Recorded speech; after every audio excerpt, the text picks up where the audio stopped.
So this is my poem that I wrote. They had already paid me, so they couldn't say no to the commission. For the war poet, Edwin. Many moons ago, before I was born, a story was told of a great king called Kuva.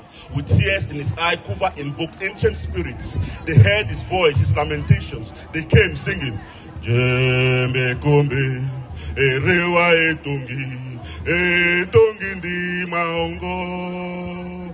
Wana wanjume rawe ya iwonde jume muka Jatani ando mavani. With spirits Kuva built a wall, a quarter. Outside the quarter, the German war machine raged. It raged. Many months ago, before morning breeze greeted my face, a war was fought in a distant land. It was as Owen said. Dim through the misty pain, a thick green light, under a sea, that old lie.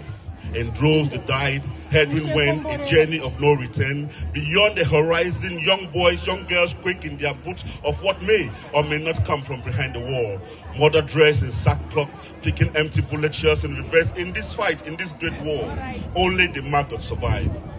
Many months ago, tales were told of great soldiers dead and buried in distant lands, souls roaming, craving one last journey. Edwin, the great poet, was there. They found him dead at dawn, bodies littered here and there, holes in their helmet. One soldier, eyes open, as if following the path of his death. In his pocket was a note, and it said, Yembe kombe rewa etongi, etongi ndi maongo. Wana wanjume rawe ya evonde jume muka Jatani ando mavani. Thank you very much, Zim Voice. Oh, yes. Yes.